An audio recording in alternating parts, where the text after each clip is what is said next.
Una vez escuché una historia acerca de una mujer que se casó cuando solamente era una joven adolescente. Siendo tan joven, no estaba preparada para su nueva vida como adulto. Poco después empezó a sentir ansiedad y comenzó a extrañar las comodidades familiares de la niñez. Así que, un día mientras su esposo trabajaba, fue al patio de la casa de sus padres y se escondió en la antigua casa de juegos. Cuando su esposo finalmente la encontró esa tarde, tomó sus manos temblorosas y la llevó gentilmente de regreso a su hogar. Él sabía que vivir como adulto era difícil para ella, pero también sabía que tenía que dejar atrás su niñez. Un nuevo día había llegado a su vida, y era tiempo de que ella disfrutara las maravillas y los desafíos de la vida adulta con su esposo. En el primer siglo, algo similar pasó con la iglesia cristiana. La mayoría de los primeros cristianos fueron judíos que habían crecido bajo la tutela de las leyes religiosas y costumbres del judaísmo. Pero cuando estos judíos comenzaron a seguir a Cristo, sus relaciones con Dios cambiaron. Alcanzaron un nivel de madurez espiritual porque habían recibido una revelación completa de Dios en Cristo. Pero después de un tiempo, algunos de estos primeros judíos cristianos perdieron la seguridad y familiaridad de sus prácticas judías y comenzaron a mezclar su fe cristiana con los elementos anticuados de su herencia e insistían que otros deberían de hacer lo mismo. Esta segunda lección de nuestra serie acerca de el corazón de la teología de Pablo se titula Pablo y los Gálatas. En esta lección veremos que las iglesias de los Gálatas habían regresado a la niñez espiritual al revivir ciertas prácticas del judaísmo. Y también veremos cómo reaccionó Pablo a esta regresión de los cristianos. Nuestro estudio de Pablo y los Gálatas se dividirá en tres partes. Primero, veremos el trasfondo de la epístola de Pablo a los Gálatas. Segundo, veremos el contenido de su epístola a los Gálatas. Y tercero, examinaremos cómo la carta reveló las perspectivas teológicas centrales de Pablo, su doctrina de los últimos días o escatología. Veamos primero el trasfondo de la epístola de Pablo a los Gálatas. Pablo escribió todas sus cartas mientras viajaba de un lado a otro. Así que, para entender las cosas que Pablo escribió a los Gálatas, necesitamos respuestas a algunas preguntas básicas acerca de la situación histórica en Galacia. Exploraremos este asunto de dos maneras. Primero, revisaremos el contacto de Pablo con los Gálatas durante su primer viaje misionero. Y segundo, veremos algunos problemas específicos que motivaron a Pablo a escribirles. Veamos primero el trasfondo del primer viaje misionero de Pablo. Este viaje comenzó alrededor del año 46 después de Cristo, luego de que Dios dijo a la iglesia de Antioquía de Siria que reservara a Pablo y a Bernabé para un trabajo misionero especial. Pablo y Bernabé comenzaron su viaje zarpando a la isla de Chipre. Comenzaron en la ciudad de Salamina en el este. Ellos proclamaron el evangelio de sinagoga en sinagoga, en tanto que se aproximaban a la ciudad de Pafos en el oeste. De Chipre, Pablo y Bernabé zarparon para Perge, y después se movieron tierra adentro a Antioquía, en la región de Pisidia, que en aquel tiempo era parte de la provincia romana de Galacia. Después de escuchar a Pablo predicar el evangelio allí en la sinagoga, muchos de los judíos respondieron positivamente. Pero en una semana, los judíos incrédulos incitaron a la ciudad en contra de Pablo y Bernabé y los corrieron del pueblo. De Antioquía de Pisidia, Pablo y Bernabé se movieron hacia el este en la provincia de Galacia y se detuvieron primero en la ciudad de Iconio. Cuando ellos predicaron allí en la sinagoga, muchos judíos y gentiles creyeron, pero la iglesia no estaba firmemente establecida porque Pablo y Bernabé dejaron rápidamente la ciudad cuando judíos no creyentes tramaron asesinarlos. La siguiente parada fue la ciudad de Listra, donde Pablo se las ingenió para comenzar otra iglesia. En Listra, Pablo sanó a un hombre que había estado postrado de nacimiento. Pero cuando la gente de la ciudad vio este milagro, ellos se equivocaron y tomaron a Pablo por el dios Hermes y a Bernabé por Zeus. Ellos trataron de ofrecer sacrificios a los misioneros, pero Pablo y Bernabé explicaron que eran meramente hombres.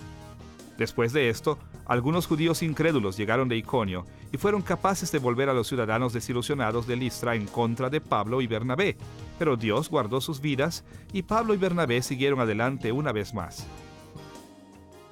Pablo y Bernabé viajaron hacia Galacia en el este hasta llegar a Derbe, donde mucha gente creyó en Cristo allí. Pablo finalmente tuvo tiempo de organizar la iglesia designando ancianos. Pero Pablo estaba todavía profundamente preocupado por los cristianos en Listra, Iconio y Antioquía de Pisidia. Así, aunque poniendo sus vidas en riesgo, Pablo y Bernabé regresaron a cada una de estas ciudades, Listra, Iconio y Antioquía de Pisidia. Ellos fortalecieron las iglesias recientes y explicaron que los tipos de sufrimientos que los creyentes habían visto en Pablo y Bernabé eran el tipo de tribulaciones que todos los cristianos deberían de esperar soportar en tanto extendían el reino de Dios.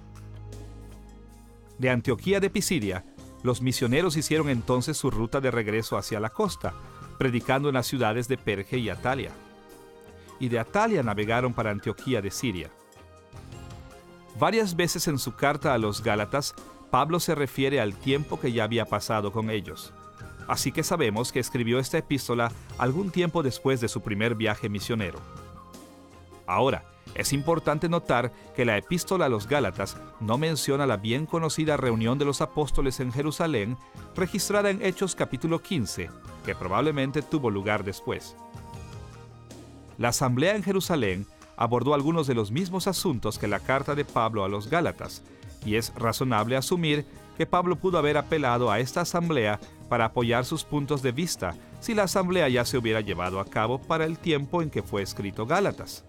Así que parece que él escribió Gálatas en el año 48 después de Cristo, alrededor de un año después de haber dejado Galacia, pero antes de que se llevara a cabo el concilio de Jerusalén.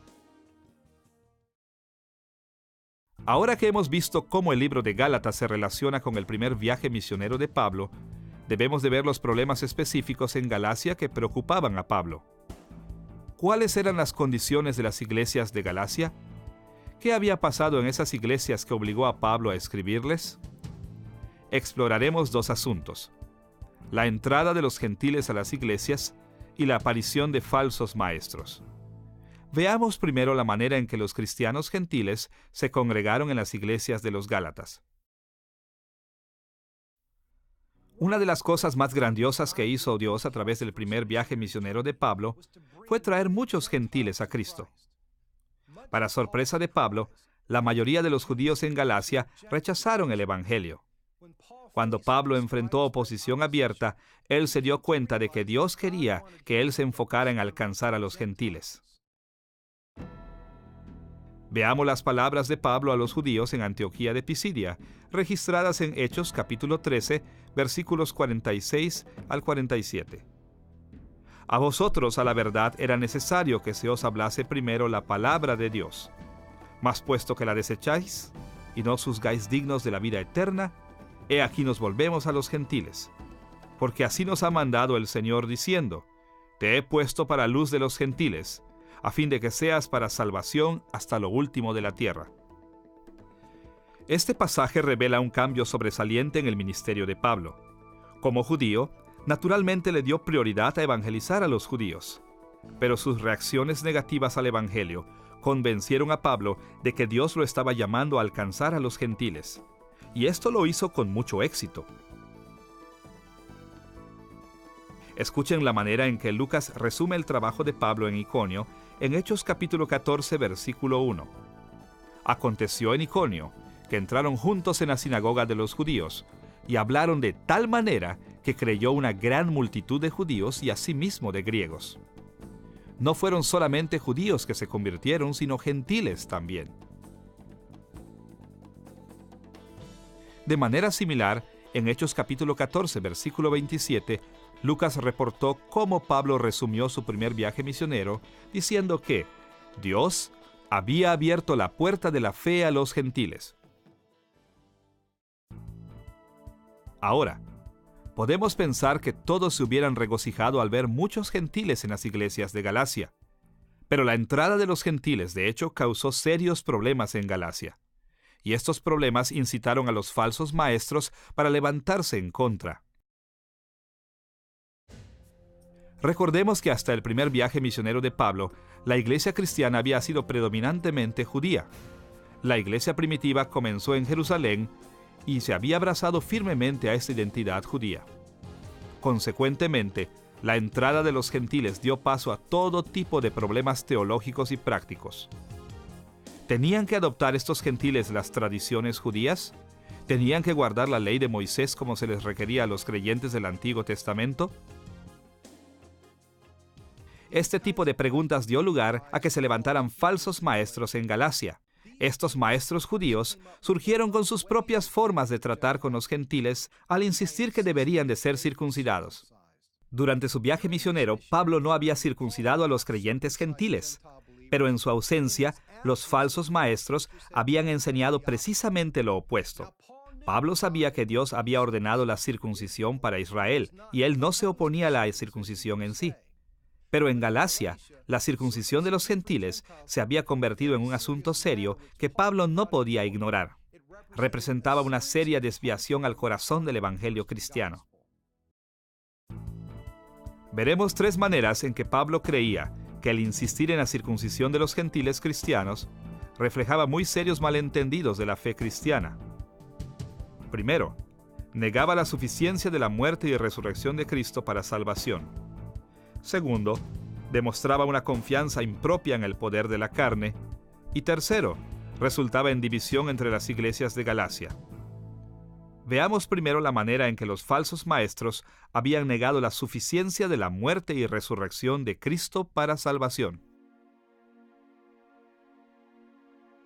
Del libro de Gálatas, podemos suponer que los falsos maestros de Galacia veían la circuncisión como un sacrificio de sangre que capacitaba a los creyentes para vivir de una forma que agradara a Dios. Desde su punto de vista, los cristianos tenían que sumar la circuncisión a la obra salvadora de Cristo. Pero desde la perspectiva de Pablo, esta creencia despojaba a la muerte de Cristo su verdadero y valioso significado. Es por esto que Pablo escribió estas palabras en Gálatas capítulo 5, versículo 2. He aquí, yo Pablo, os digo que si os circuncidáis, de nada os aprovechará Cristo. Además de negar la suficiencia de la obra salvadora de Cristo, los falsos maestros de Galacia desafiaron el evangelio de Pablo al enseñar que los creyentes deberían de confiar en la carne para completar su salvación. Pablo se refirió expresamente a este problema en Gálatas capítulo 3, versículo 3, donde sarcásticamente hace estas preguntas. ¿Tan necios sois?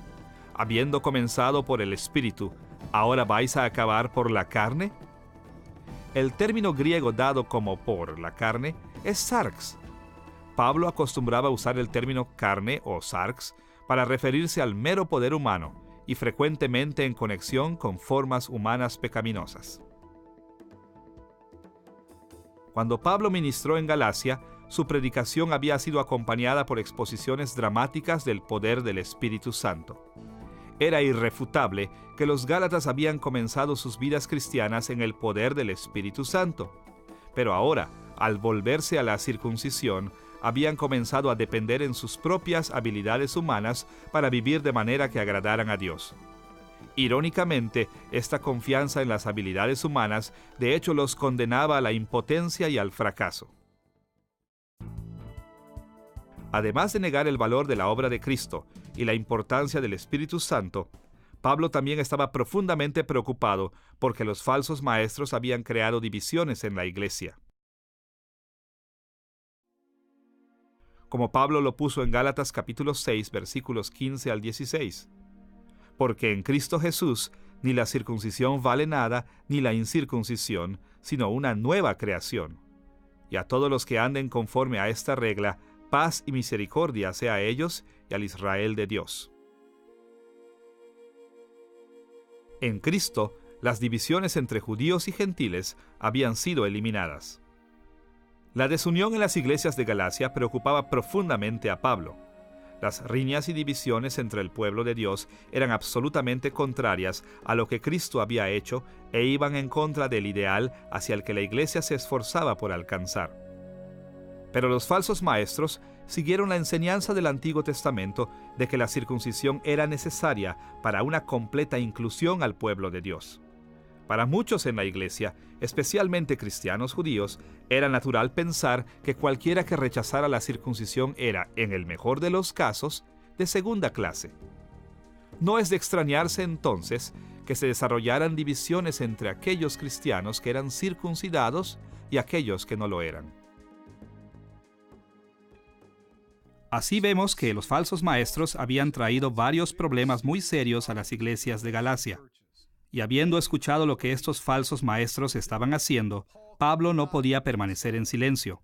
Los Gálatas eran sus hijos espirituales, sus seres queridos. Él escribió su epístola para rescatar tanto a los creyentes judíos, los gentiles, de los puntos de vista destructivos de estos falsos maestros. Ahora que hemos visto algunos aspectos importantes del trasfondo de la epístola de Pablo a los Gálatas, estamos listos para ver más de cerca la estructura y el contenido de su carta. ¿Qué escribió Pablo a las iglesias de Galacia? ¿Cómo respondió a sus problemas? Exploraremos brevemente el libro de Gálatas, resumiendo cada una de sus secciones principales. La epístola a los Gálatas se divide en 6 secciones principales.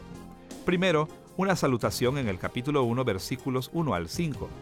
Segundo, una introducción a los problemas en Galacia en el capítulo 1, versículos 6 al 10.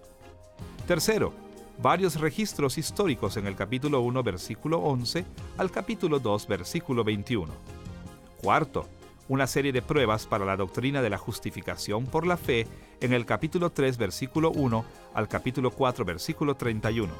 Quinto, algunas exhortaciones prácticas en el capítulo 5, versículo 1 al capítulo 6, versículo 10. Y por último, una nota final en el capítulo 6, versículos 11 al 18. La salutación de Gálatas es breve y bastante directa. Introduce al apóstol Pablo como el autor e identifica a las iglesias de Galacia como los receptores. La nota final es también breve, cerrando la carta con algunas observaciones finales y bendiciones personales de Pablo para las iglesias. También enfatiza algunos de los pensamientos más importantes en su carta.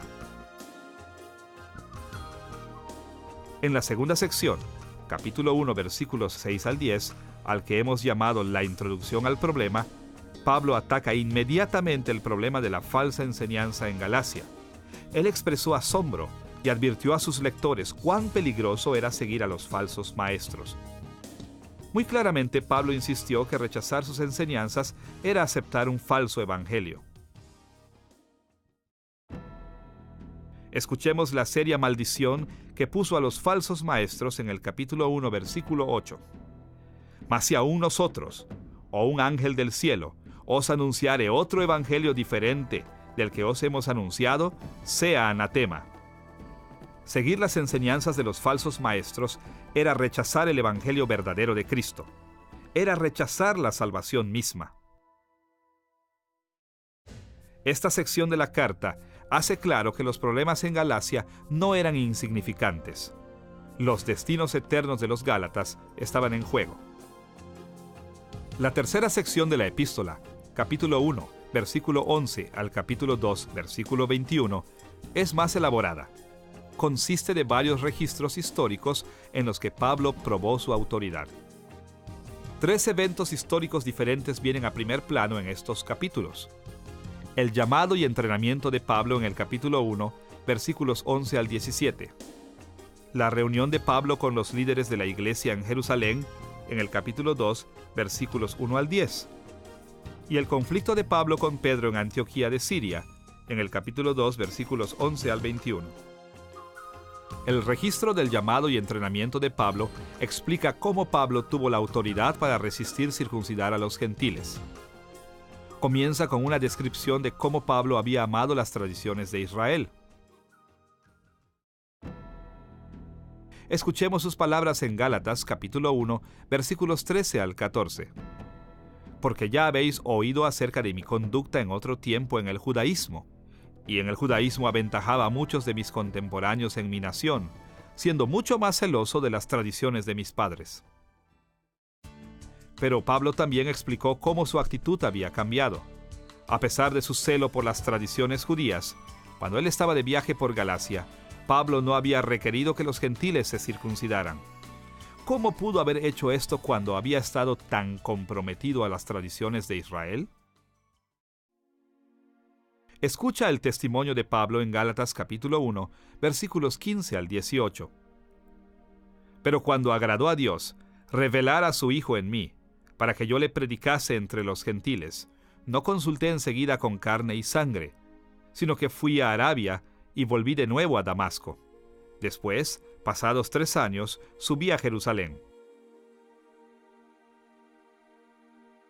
Pablo había pasado 3 años en Arabia, aprendiendo el Evangelio y doctrinas cristianas directamente de Jesús. Su rechazo a requerir que los gentiles se circuncidaran no resultó de un razonamiento natural o preferencia personal. Jesús, el Señor mismo, había enseñado a Pablo sus nuevos puntos de vista. En pocas palabras, no estar de acuerdo con Pablo acerca de este asunto era estar en desacuerdo con Cristo mismo. El segundo registro histórico en esta sección de Gálatas se encuentra en el capítulo 2, versículos 1 al 10, y reporta la reunión de Pablo con los líderes de la iglesia en Jerusalén. Puesto simplemente, 14 años después de una reunión en privado que tuvo anteriormente con Pedro, Pablo se reunió con los líderes de la iglesia en Jerusalén, y en esta reunión ellos confirmaron su acercamiento para traer el evangelio a los gentiles. Escuchemos lo que Pablo registró en Gálatas capítulo 2, versículos 1 al 9. Subí otra vez a Jerusalén, según una revelación. Expuse en privado a los que tenían cierta reputación el evangelio que predico entre los gentiles. Como vieron que me había sido encomendado el evangelio de la incircuncisión, Jacobo, Cefas y Juan nos dieron a mí y a Bernabé la diestra en señal de compañerismo para que nosotros fuésemos a los gentiles. Pablo relató esta historia a los Gálatas para que ellos pudieran ver que su trabajo entre los gentiles no contradecía la enseñanza autoritativa de los líderes de la iglesia en Jerusalén. De hecho, los otros apóstoles estuvieron de acuerdo que Dios le había dado a Pablo un papel específico en la predicación del evangelio al mundo gentil. Así que Pablo tenía todo el derecho de abordar la pregunta de la circuncisión de los gentiles como lo hizo. El tercer registro histórico de Pablo se encuentra en el capítulo 2, versículos 11 al 21. Describe un conflicto con Pedro en Antioquía de Siria. En una ocasión anterior, Pedro se había asociado libremente con los creyentes incircuncisos. Sin embargo, en otra ocasión posterior, Pedro comenzó a temer por su reputación entre algunos creyentes judíos estrictos de Jerusalén. Así que se separó de los creyentes gentiles incircuncisos. A pesar de lo que Pedro creía de corazón, sus acciones se ajustaron con la falsa creencia de que los creyentes gentiles incircuncisos eran inferiores a los creyentes judíos. Cuando Pablo se dio cuenta de esto, él confrontó a Pedro y le recordó el evangelio que tanto Pedro como él habían creído.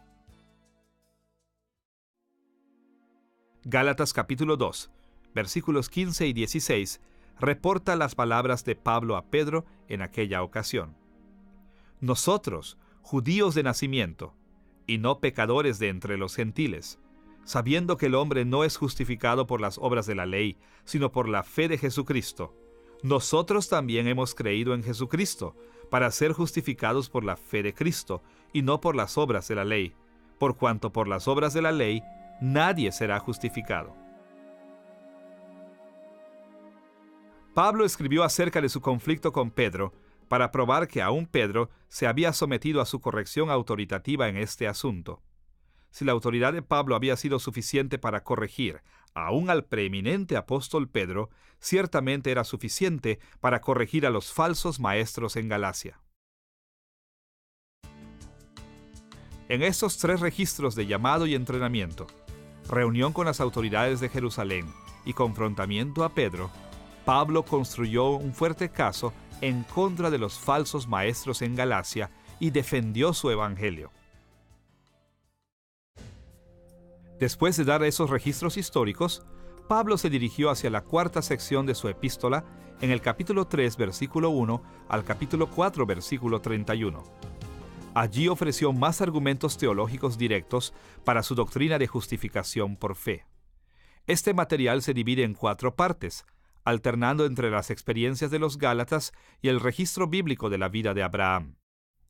Primero, Pablo apela a las experiencias anteriores de los Gálatas. Segundo, se dirige a los registros del Antiguo Testamento de la fe salvadora de Abraham.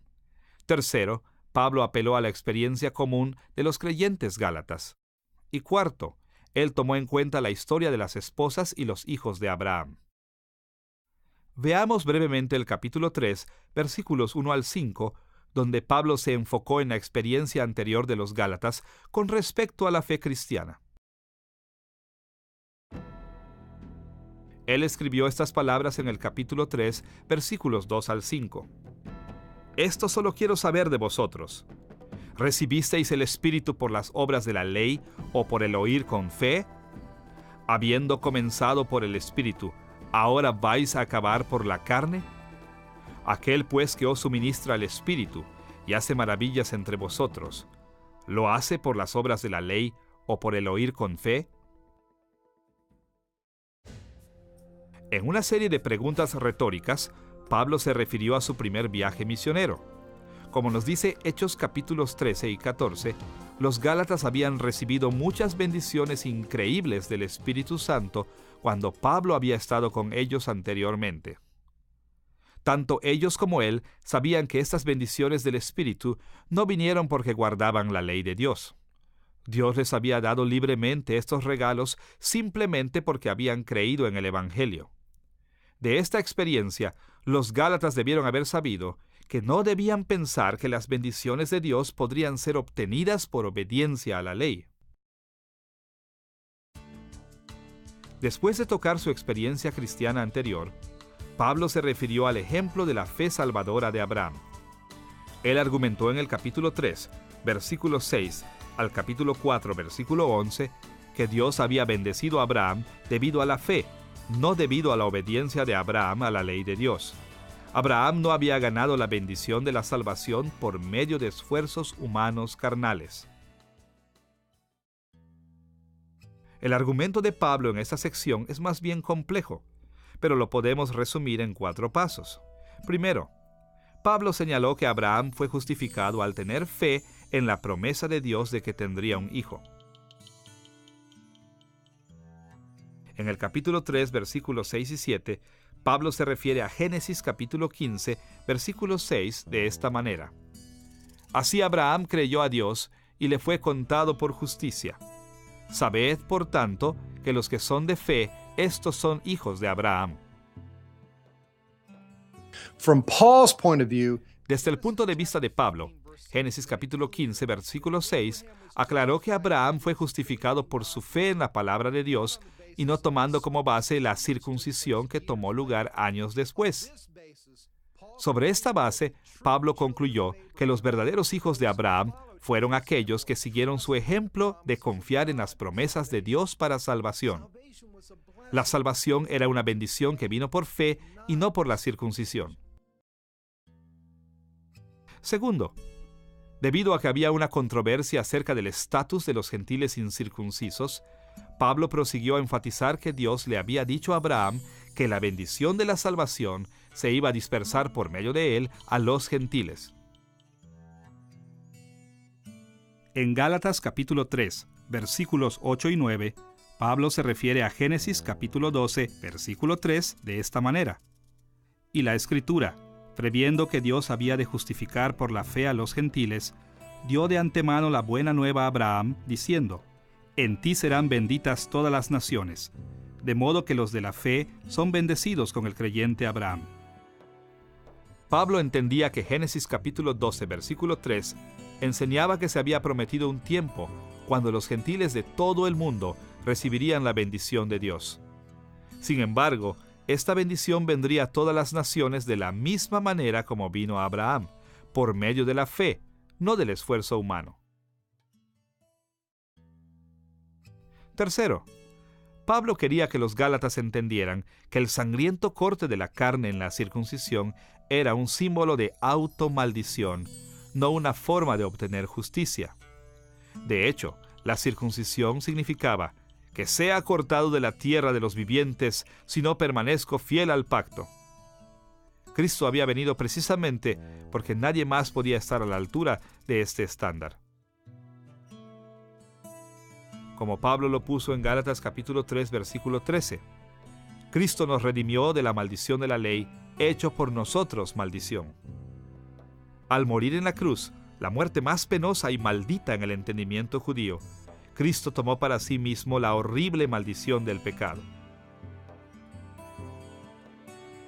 Los gálatas necesitaban entender que las bendiciones de la fidelidad al pacto eran suyas, totalmente por fe, debido a que Cristo ya había tomado la maldición sobre sí mismo por el bien de ellos. En cuarto lugar, Pablo se adelantó a una objeción de los falsos maestros al arguir que la ley de Moisés no invertía el ejemplo de Abraham. Como lo puso en Gálatas capítulo 3, versículos 17 al 19. La ley que vino 430 años después no lo abroga para invalidar la promesa. Entonces, ¿para qué sirve la ley? Fue añadida a causa de las transgresiones, hasta que viniese la simiente a quien fue hecha la promesa. Desde el punto de vista de Pablo, la ley no había sido dada para capacitar a la gente a obtener las bendiciones de Dios por las obras, como habían proclamado los falsos maestros de Galacia. La ley de Moisés había sido añadida para tratar con el pecado de Israel y para prepararlos para Cristo. En quinto lugar, Pablo declaró que las bendiciones de Dios vienen únicamente a aquellos que pertenecen al Hijo especial de Abraham, a saber, Cristo. Como Pablo escribió en Gálatas capítulo 3, versículos 16 y 29. Ahora bien, a Abraham fueron hechas las promesas y a su simiente. No dice, y a las simientes, como si hablase de muchos, sino como de uno, y a tu simiente, la cual es Cristo. Y si vosotros sois de Cristo, ciertamente el linaje de Abraham sois, y herederos según la promesa. En tanto que Pablo leía el registro de Génesis, notó que en el capítulo 22, versículo 18, la palabra hebrea serah, traducida aquí como simiente, era singular, no plural. La herencia de Abraham no había sido ofrecida a todos los hijos de Abraham como individuos, sino en primer lugar al hijo de Abraham, quien a su vez era el principal representante de aquellos que descendieron de él. Y a la luz de la revelación de Cristo, Pablo sabía que Cristo era el gran descendiente de Abraham, quien era el representante final del pueblo de Dios a través del tiempo. Cristo es la gran simiente que hereda todas las promesas dadas a Abraham, y los individuos participan en esta herencia solamente al pertenecer a él. De estas maneras, Pablo argumentó, tomando el ejemplo de la fe de Abraham, que la justificación viene únicamente a aquellos que siguen el ejemplo de Abraham y que reciben las bendiciones de Dios por medio del Hijo de Abraham. La salvación es por fe en las promesas de Dios y no por obras de la ley. Después de apelar a la experiencia inicial de salvación de los Gálatas y al registro bíblico de la fe de Abraham, Pablo se dirigió a la experiencia común de los Gálatas en Gálatas capítulo 4, versículos 12 al 20. Escuchemos lo que escribió en el capítulo 4, versículos 15 y 16. ¿Dónde, pues, está esa satisfacción que experimentabais? ¿Me he hecho, pues, vuestro enemigo por deciros la verdad? Aquí Pablo expresó profunda preocupación por el bienestar espiritual de los Gálatas. Él quería que reconocieran su desesperante condición espiritual. En tanto que los Gálatas le dieron la espalda al Evangelio, perdieron su gozo, un fruto del Espíritu Santo que deberían haber estado disfrutando. El solo sentir esta pérdida debió haberlos alertado al hecho de que algo andaba mal con las enseñanzas de los oponentes de Pablo. La cuarta forma en que Pablo argumentó su caso en contra de los falsos maestros fue enfocándose en el registro bíblico de las esposas y los hijos de Abraham en Gálatas capítulo 4 versículos 21 al 31. Pablo explicó que en Génesis capítulo 15, Dios había prometido a Abraham un heredero por medio de su esposa Sara. Pero Sara era estéril y había pasado la edad de procrear. Así que recibir un heredero a través de ella requería que Abraham tuviera fe en la promesa de Dios. Al confiar en que Dios iba a cumplir su promesa, Sara tuvo un hijo, Isaac. El hijo de Sara, Isaac, era un hijo de la promesa y fue aceptado como el heredero de Abraham y el representante de todos los que creían.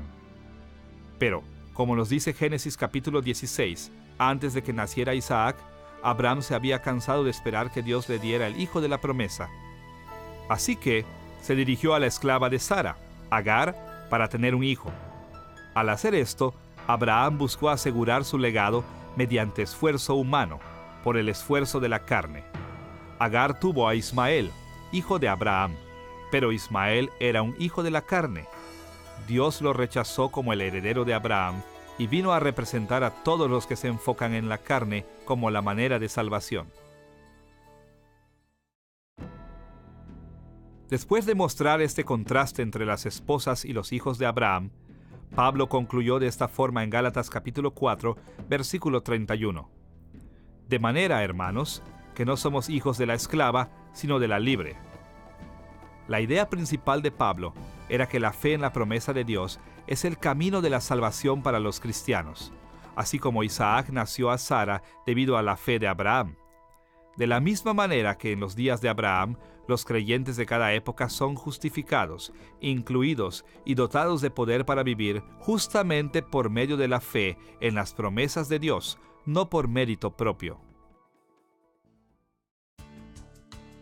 Así que hemos visto que Pablo ofreció 4 argumentos principales para explicar que los creyentes reciben todas las bendiciones de Dios, únicamente por medio de la fe. Él argumentó de la experiencia de salvación anterior de los Gálatas, de la fe de Abraham, de la reciente pérdida del gozo que sintieron los Gálatas y del registro de las esposas y los hijos de Abraham. Con el contenido de los capítulos 1 al 4 en mente, estamos en posición de resumir las exhortaciones del capítulo 5, versículo 1 al capítulo 6, versículo 10. En estos capítulos, Pablo trata un número de problemas prácticos que los falsos maestros habían causado en Galacia. Pablo tuvo mucho que decir en estos versículos, pero podemos resumir los pensamientos de Pablo aquí bajo 3 temas principales. Libertad responsable en Cristo, en el capítulo 5, versículos 1 al 15. El poder del Espíritu Santo, en el capítulo 5, versículos 16 al 26. Y el juicio de Dios, en el capítulo 6, versículos 1 al 10. Veamos primero el énfasis de Pablo en la libertad responsable en Cristo.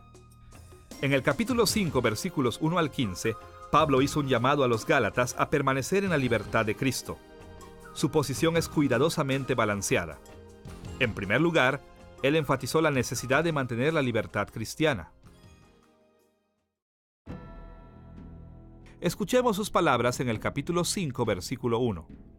Estad, pues, firmes en la libertad con que Cristo nos hizo libres, y no estéis otra vez sujetos al yugo de la esclavitud. Durante su primer viaje misionero por Galacia, Pablo había traído a los gentiles a la fe cristiana libre de cargas, y él quería que permanecieran libres porque las cargas del legalismo son muy peligrosas. Como escribió en Gálatas capítulo 5, versículos 2 y 3. Si os circuncidáis, de nada os aprovechará Cristo. Y otra vez testifico a todo hombre que se circuncida, que está obligado a guardar toda la ley.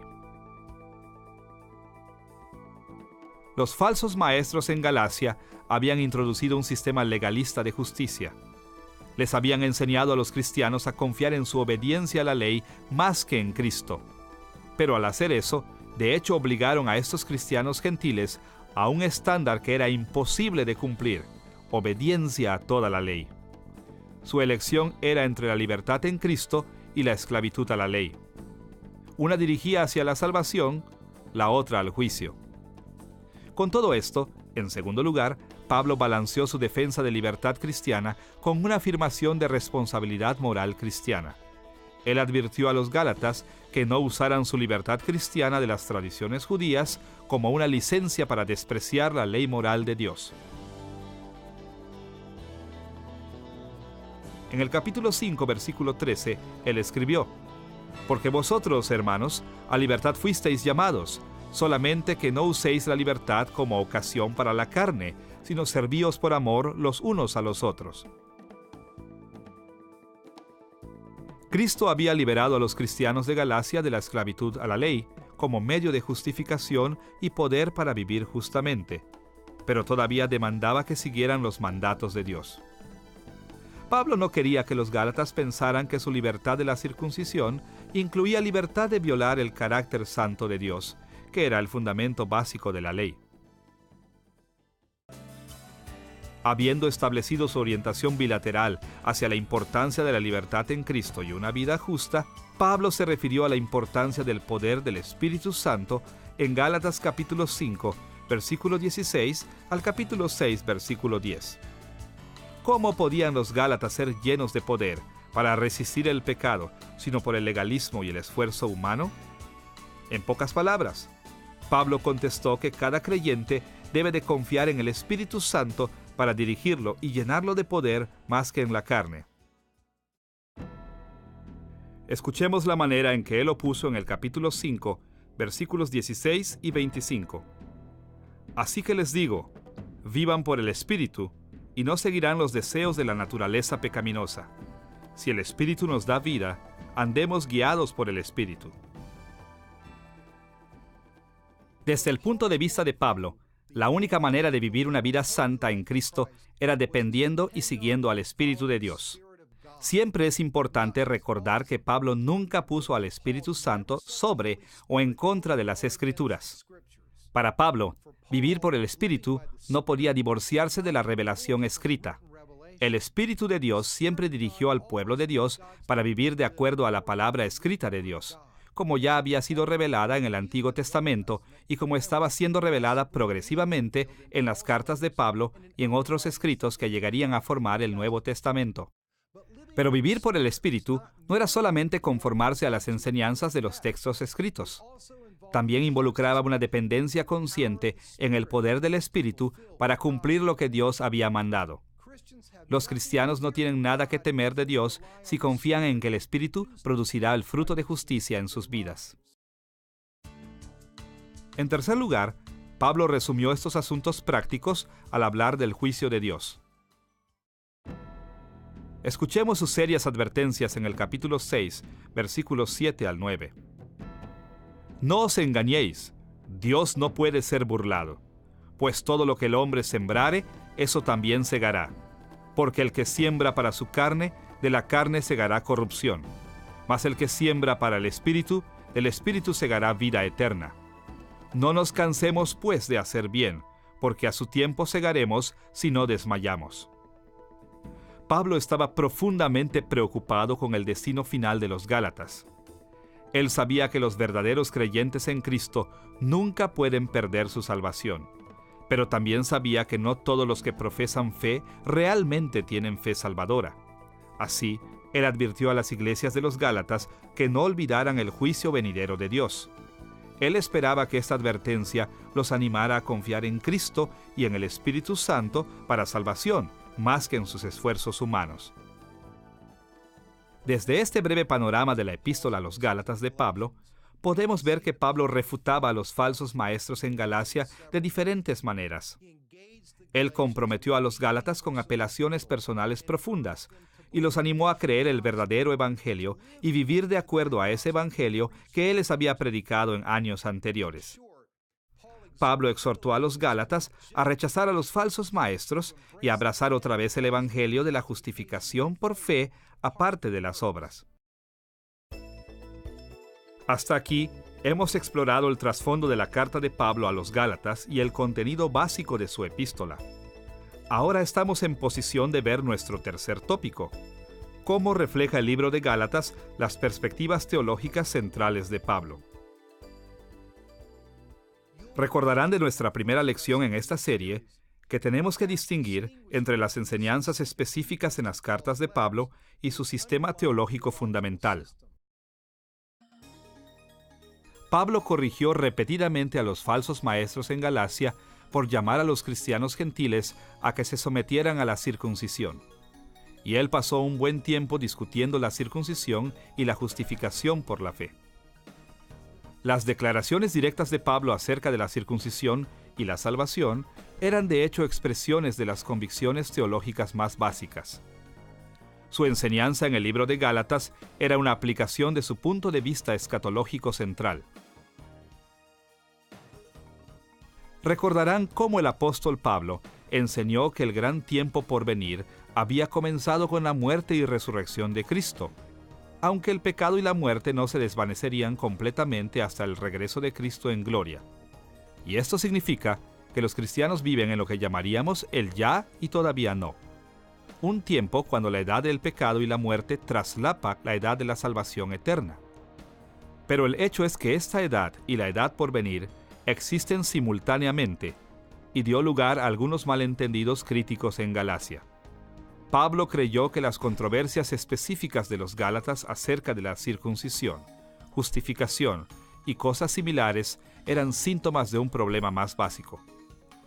El error más fundamental en Galacia era que los falsos maestros menospreciaban seriamente el grado al que Cristo había traído la edad por venir por medio de su muerte y resurrección.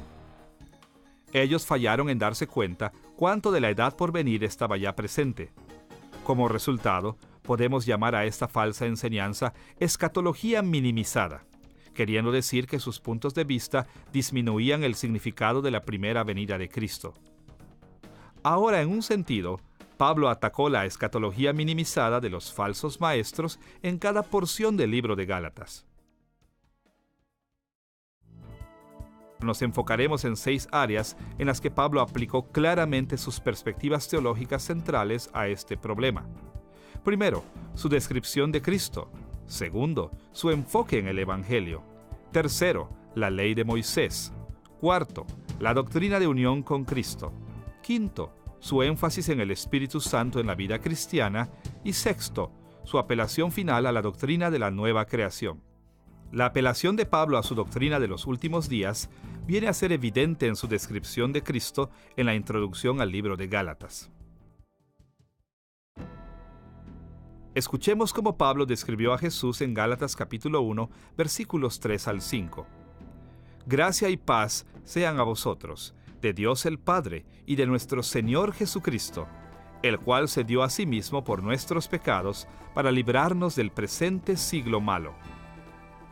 Notemos que Pablo no deseó simplemente bendiciones del Padre y Cristo para los Gálatas, sino que llamó la atención al propósito para el cual el Padre había enviado a Cristo. Como él lo puso aquí, Jesús fue enviado para librarnos del presente siglo malo. La expresión, el presente siglo malo, corresponde a la terminología estándar judía con la que ya estamos familiarizados. El presente siglo malo es sinónimo a este siglo, la edad del pecado y juicio antes de la venida del Mesías. Pablo describió a Cristo de esta manera porque quería enfatizar al principio de su carta que los Gálatas habían perdido de vista la razón por la que Cristo había venido a esta tierra, es decir, a llevar a los cristianos a la edad por venir. Los falsos maestros en Galacia habían causado que muchos creyentes perdieran de vista los grandes cambios que Cristo había traído al mundo. Esto es especialmente evidente en el hecho de que los falsos maestros insistían en regresar a la anticuada señal del pacto de la circuncisión. La fe cristiana enseñaba que Jesús vino a la tierra a liberar a los creyentes de esta edad y sus antiguas formas. Negar esta verdad en teoría o práctica era negar la esencia de la fe cristiana. Una segunda forma en que Pablo reveló su preocupación acerca de la escatología minimizada de los Gálatas fue describiendo su desacuerdo con los falsos maestros como asunto del Evangelio. Escuchemos la manera en que Pablo resumió el asunto en Gálatas capítulo 1, versículos 6 y 7. Estoy maravillado de que tan pronto os hayáis alejado del que os llamó por la gracia de Cristo para seguir un evangelio diferente. No que haya otro. Ahora, podemos estar seguros de que los falsos maestros en Galacia no habían dejado de hablar de Jesús. ellos todavía proclamaban ser cristianos. Así que, ¿por qué Pablo llamó el mensaje de ellos un evangelio diferente, o que no era un evangelio? Para entender el significado de esta declaración, tenemos que recordar que el término evangelio o buenas nuevas, como es traducido algunas veces, viene de la palabra griega euangelion. Esta terminología griega del Nuevo Testamento estaba basada en el término hebreo del Antiguo Testamento, mebaser, especialmente como fue usado en Isaías. Escuchemos las palabras del profeta Isaías en Isaías capítulo 52, versículo 7. Cuán hermosos son sobre los montes los pies del que trae alegres nuevas, del que anuncia la paz, del que trae nuevas del bien, del que publica salvación, del que dice a Sión, tu Dios reina. En este pasaje, Isaías habló del tiempo cuando terminaría el exilio de Israel del Antiguo Testamento, y él usó el término mebaser, o buenas nuevas, para describir el anuncio de que el exilio ya había terminado, que Dios había establecido su reino en la historia humana, y que Dios había comenzado a juzgar a sus enemigos y había comenzado a bendecir a su pueblo. Como dijo Isaías aquí, las buenas nuevas de salvación son tu Dios reina, el reinado de Dios. Este reinado de Dios después del exilio es lo que el Nuevo Testamento llama el reino de Dios, que es otro término para el siglo por venir. Así, cuando Pablo dijo que los falsos maestros no tenían ningún evangelio, al escribir "no que haya otro", él implicó que ellos negaron que Cristo había traído el siglo por venir, la edad de salvación, el tiempo del reino de Dios. Al enseñar la circuncisión e implicar justificación por obras de la ley, los falsos maestros rechazaron el verdadero significado de la primera venida de Cristo. Ellos no tenían buenas nuevas o evangelio para ofrecer a alguien porque no creían que Cristo había traído el reino de Dios o el siglo por venir de una manera significativa. Pablo entendió que la raíz del problema en Galacia era que los falsos maestros tenían una escatología minimizada. El evangelio cristiano es el anuncio de que el Cristo verdaderamente trajo el reino de Dios a la tierra. Él ha introducido el siglo por venir. Una tercera manera en que la escatología de Pablo influyó en su carta a los Gálatas fue su valoración de la ley mosaica. Pablo tocó este asunto de la ley varias veces en su carta, pero en el capítulo 3 trató claramente con su propósito en relación con este tiempo y el siglo por venir. Ahora, ya hemos visto que recibir las bendiciones de Dios por fe no era una nueva doctrina que Pablo había traído al evangelismo gentil. La fe siempre había sido la manera de salvación a través de toda la Escritura. Pero el énfasis de Pablo en la fe despertó una pregunta muy seria. Si las bendiciones de Dios para los judíos y los gentiles habían venido siempre por medio de la fe únicamente, entonces, ¿cuál era el propósito de la ley de Moisés? ¿Por qué había dado Dios la ley mosaica a Israel? Pablo contestó estas preguntas en el capítulo 3, versículo 19. Entonces, ¿para qué sirve la ley? Fue añadida a causa de las transgresiones, hasta que viniese la simiente a quien fue hecha la promesa. Nota cómo Pablo lo puso. La ley fue dada a causa de las transgresiones y hasta que viniese la simiente. A primera vista, puede parecer que Pablo simplemente puso a un lado la relevancia moral de la ley de Moisés, consignándola un tiempo antes de la venida de Cristo. Varios pasajes en Gálatas muestran que esto no era así. En Gálatas capítulo 5, versículo 14, Pablo apeló al Antiguo Testamento en Levítico capítulo 19, versículo 18, para explicar por qué los creyentes deberían de buscar el amor. Porque toda la ley en esta sola palabra se cumple: amarás a tu prójimo como a ti mismo. Una apelación similar a la ley aparece en Gálatas capítulo 5, versículos 22 y 23, como lo puso allí. Mas el fruto del Espíritu es amor, gozo, paz, paciencia, benignidad, bondad, fe, mansedumbre, templanza. Contra tales cosas no hay ley. Pero, Si Pablo no estaba enseñando a los cristianos a deshacerse de la ley de Moisés, entonces, ¿por qué escribió en Gálatas capítulo 3, versículo 19, que la ley fue dada a causa de las transgresiones y que tenía que ser efectiva hasta que viniese la simiente? Para contestar a esta pregunta, es conveniente recordar que el problema en Galacia era que los falsos maestros pensaron que la ley era aún mejor de lo que realmente era. Ellos pensaban que la obediencia a la ley era la manera de recibir la salvación de Dios. Pero Pablo enseñó que Dios siempre bendijo a su pueblo por medio de la fe. Es por eso que en el capítulo 3, versículo 19, dijo que la ley fue añadida a causa de las transgresiones. La ley no fue instituida para dar al pueblo de Dios la salvación o para dotarlos de poder para vivir justamente. Fue instituida para revelar su pecado. Pero la ley tenía esta importante función en el plan de Dios hasta que viniese la simiente, esto es, hasta que Cristo hubiera venido. La ley mosaica fue dada para condenar a los hombres y las mujeres por sus pecados, pero la autoridad de la ley para condenar era solamente temporal. Ahora que Cristo ha venido, Él ha inaugurado el nuevo siglo, y debido a que los creyentes están unidos a Cristo, ellos son introducidos al siglo por venir. Y en el tiempo por venir, la autoridad de la ley para condenar ha sido abolida. Los verdaderos seguidores de Cristo son libres de la condenación de la ley. La cuarta manera en que los escritos de Pablo dependieron de su perspectiva central acerca de la escatología fue al enfocarse en la unión de los creyentes con Cristo. Los falsos maestros en Galacia animaron a los gálatas a pensar en su salvación en términos individuales. Su enfoque en la circuncisión y las estipulaciones de la ley de Moisés habían reducido la salvación a un intento individual de vivir justamente y ganar implícitamente la justificación al obedecer la ley. En efecto, los hombres, mujeres y niños eran dejados a presentarse ante Dios en base a su mérito personal. Pero Pablo insistió que ni la justificación ni la vida justa podían ganarse de esta forma. La justificación y la vida justa tenían que venir por medio de la unión con Cristo. En Gálatas capítulo 3, versículos 26 al 29, Pablo lo expone de esta manera: Pues todos sois hijos de Dios por la fe en Cristo Jesús.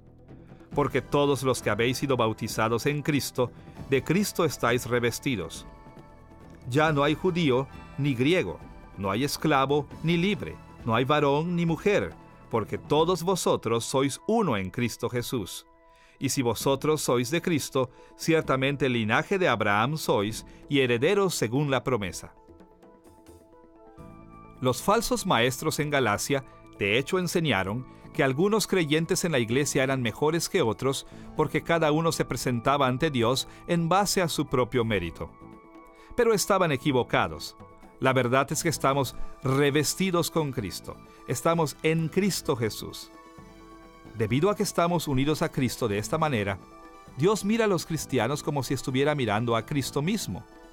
Y porque Cristo es totalmente justo y santo, justificado y merecedor de todas las bendiciones de Abraham, Dios nos ve como justos y santos, justificados y merecedores de las bendiciones también. Una vez más, la perspectiva de Pablo surgió de su escatología. Pablo enseñó que la transición de esta edad de juicio a la venidera de bendiciones se lleva a cabo durante la vida, la muerte y la resurrección de Cristo. Por su propia obediencia a la ley, Cristo cumplió los requisitos de la ley para todos los creyentes. Por su muerte en lugar de los creyentes, llevando las maldiciones de la ley a favor de ellos, Cristo había cumplido los requisitos de la ley, que el pecado fuera castigado mediante la muerte. Por su resurrección a favor de los creyentes, Cristo y aquellos por quienes murió eran vindicados por el Padre como merecedores de la gloria. Como resultado, cuando los creyentes están unidos a Cristo por fe, Dios los ve como si ellos fueran Cristo mismo. Y en esa base los considera haber muerto a la maldición de la ley con Cristo y haber resucitado con Cristo a la nueva vida del siglo por venir. Seguir a los falsos maestros de Galacia era rechazar este papel central de Cristo como el heredero de la promesa a Abraham. Era requerir a cada individuo el buscar la bendición de un vivir justo por su propio esfuerzo humano. Pablo vio a Cristo como la simiente de Abraham por medio de la cual venía cada aspecto de la salvación, haciendo bien claro que los creyentes reciben las bendiciones de Dios únicamente al estar unidos a Cristo. Una quinta manera en la que la escatología de Pablo dirigió sus escritos a los Gálatas fue en su discusión del papel del Espíritu Santo en la vida cristiana. De hecho, el papel del Espíritu Santo fue una de las ideas principales que Pablo tenía en mente en tanto escribía esta carta. El énfasis puede verse en la primera descripción de Pablo de las falsas enseñanzas en Galacia.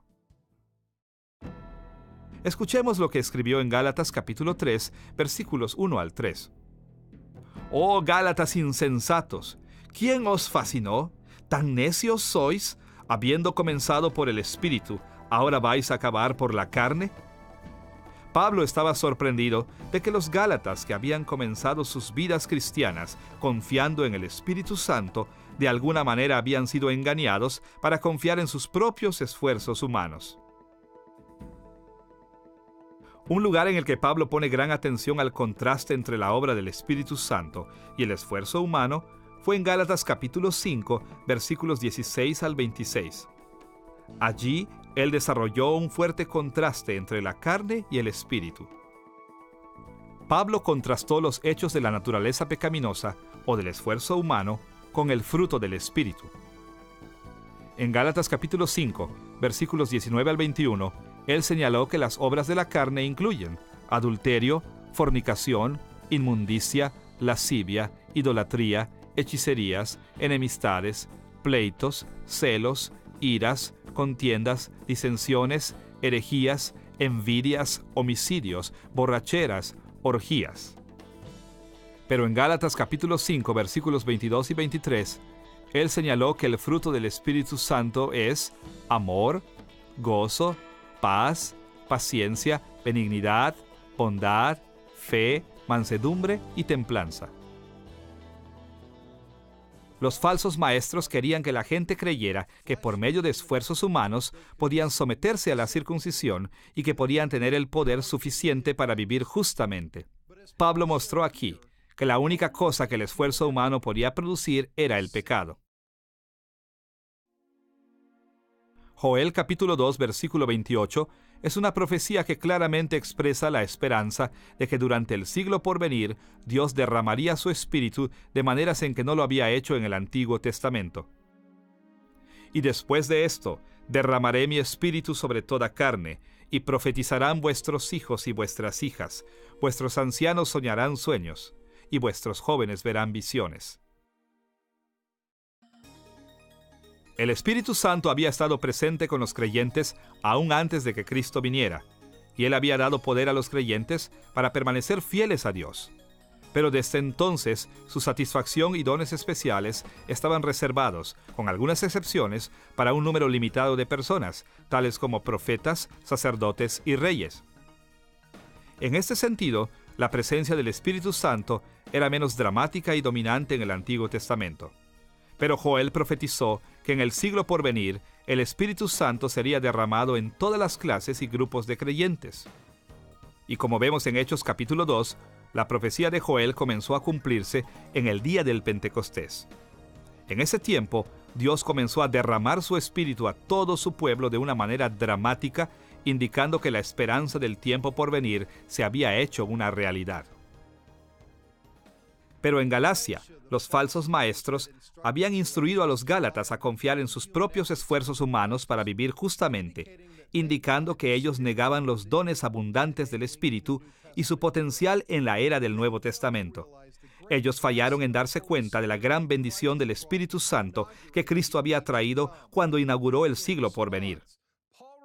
En respuesta, Pablo recordó a los Gálatas que aquellos que pertenecían a Cristo ya poseían el Espíritu Santo en la totalidad de su poder. Cuando los seguidores de Cristo confían en el poder del Espíritu, Él se mueve en ellos para producir fruto de justicia. Un último lugar en el que podemos ver la profunda dependencia de Pablo en la doctrina de los últimos días es su apelación a la idea de la nueva creación. Esta doctrina aparece en la nota final de su epístola. Como Pablo lo puso en Gálatas capítulo 6, versículos 15 al 16. Porque en Cristo Jesús ni la circuncisión vale nada, ni la incircuncisión, sino una nueva creación. Y a todos los que andan conforme a esta regla, paz y misericordia sea a ellos y al Israel de Dios. En muchos aspectos, estas palabras resumen todo el punto de vista presentado en el libro de Gálatas. En la perspectiva de Pablo, sus oponentes estaban enfatizando demasiado la circuncisión, porque con la venida de Cristo no importa ya si una persona es circuncidada o no. En su lugar, lo que importa es que cada persona llegue a formar parte de la nueva creación. Recordarán que una manera que Pablo creía que el escatón o los últimos tiempos había llegado con la primera venida de Cristo, era que Cristo había comenzado una renovación del universo entero hasta formar una nueva creación. Ese nuevo orden de las cosas trajo tan grandes bendiciones al pueblo de Dios que obscureció completamente las formas de la antigua creación. En vez de regresar a las formas de vida anteriores a la primera venida de Cristo, vivir en la nueva creación debe ser la preocupación preeminente de cada creyente. Desde los días de Pablo hasta que Cristo regrese, la preocupación más importante de cada seguidor de Cristo es vivir en la nueva creación. Y como Pablo lo puso, aquellos que toman esta decisión son de hecho el Israel de Dios. En esta lección hemos visto cómo Pablo respondió a los problemas que se presentaron en las iglesias de Galacia.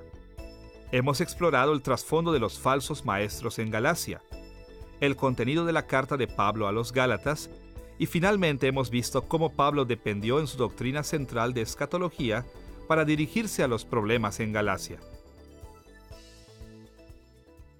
En tanto reflexionamos en la respuesta de Pablo a los Gálatas, no solamente vemos cómo él los guió por sus muy serios problemas, sino también cómo Pablo nos habla hoy en día.